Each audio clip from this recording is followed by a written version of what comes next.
So this is one of my favorite tabs on the Deal Analyzer. We've done a lot of work up to date in terms of location and understanding what type of client that would stay at a service accommodation in that particular suburb. We've looked at the analysis data. We've created our night rate, which is £196.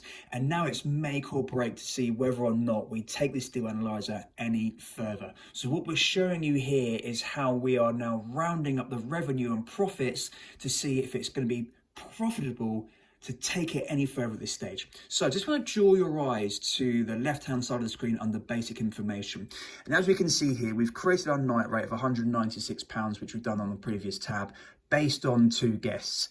Anything over 2 guests, the price goes up by £5.08. Now the algorithm's been a little bit cheeky there and thrown in the additional 8p. But what I would do, I would round that down to £5. So if we've got 2 couples, for example, 4 people staying at our property, then it's nice and clear pricing and they know how much it's going to be per person or per couple to stay at the property. Now, the next line down is the average days in the month. Now this needs to be in here because we need to calculate that against our occupancy and our revenue. So I'll talk about that in a moment. But the other big thing here is minimum night stay of 2. Now this is a great tip. Now for service accommodation, what you do not want to do is turn into a hotel and allow 1 night bookings. Now your clients can book for 2 nights, but only physically stay in the property for 1 night. That's not a problem because they've paid for the service. But what you don't want to do is actually start taking 1 night bookings. Because what's going to happen is your cleaning bill is going to go up, your laundry handover is going to go up, your booking fees are going to go up, and you're going to erode your profits.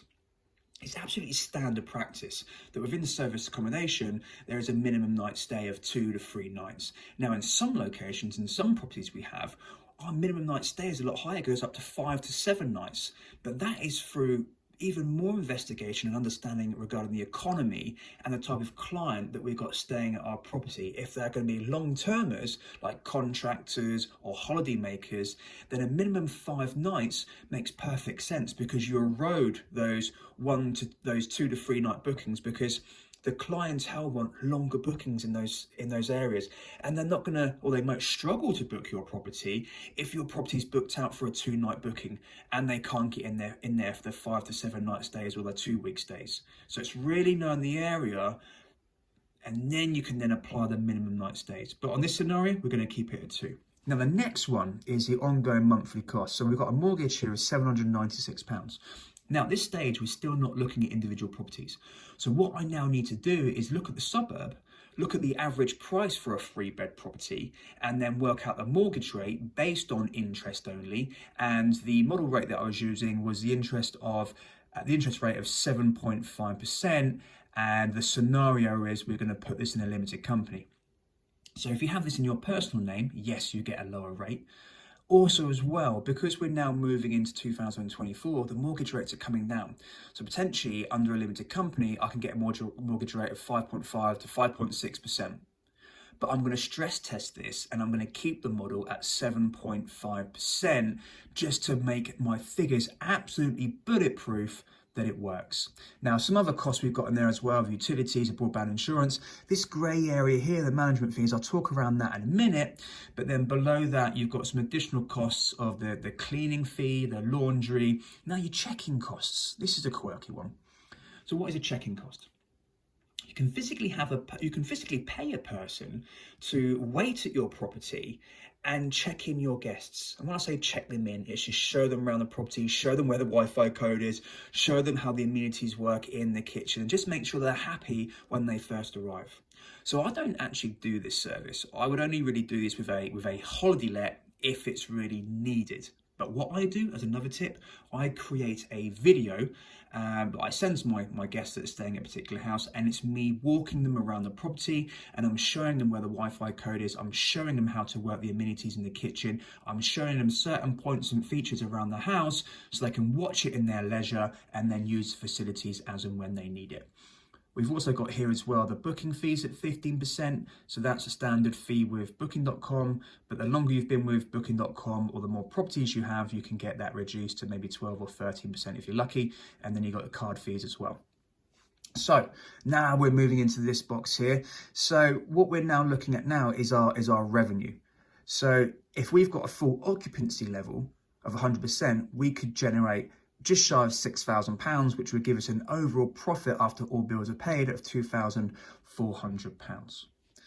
Now, occupancy levels, what does this mean? So going back to average days in the month of 30, our occupancy levels are how many days throughout the calendar month our property has been booked out for. So for example, at 50%, well, that's 15 days of the calendar month.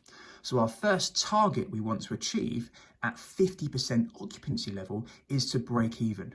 Now, I'm extremely excited to say, based on our night rate, based on our mortgage and all bills are paid, we're smashing that. We're not breaking even. We're hitting £683. So this looks like a fantastic suburb to invest in.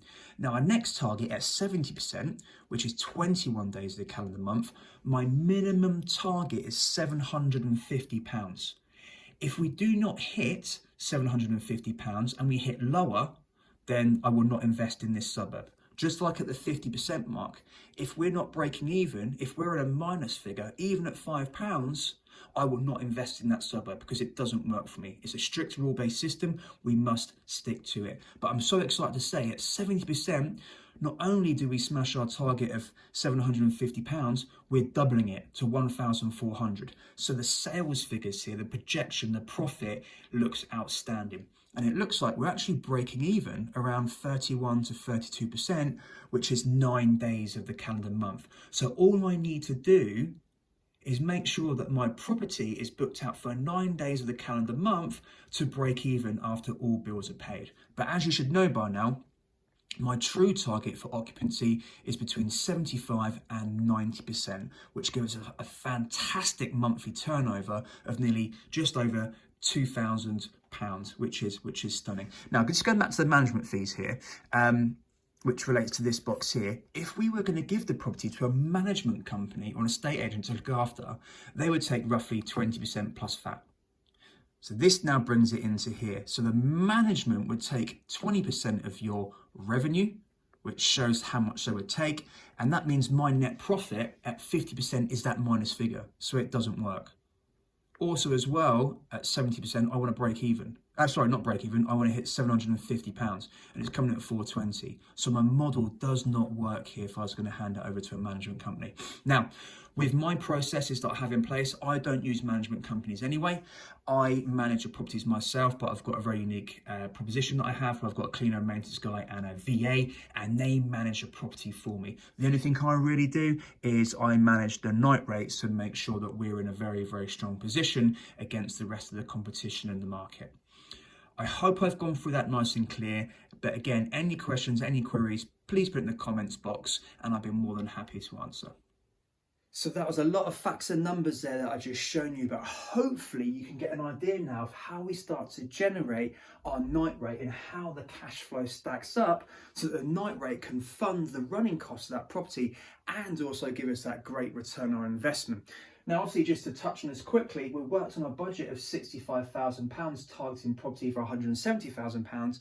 So hopefully now you kind of understand that when we look at a town or city, we have to break it down into individual suburbs, and then the deal analyzer will give us a report on each of those suburbs to see which one stacks up best. So as hopefully now kind of demonstrated, different suburbs could have different night rates based on the types of quality of property that they have available in those suburbs and other factors in terms of footfall, business and tourist attractions that operate in certain areas can generate a higher or lower night rate.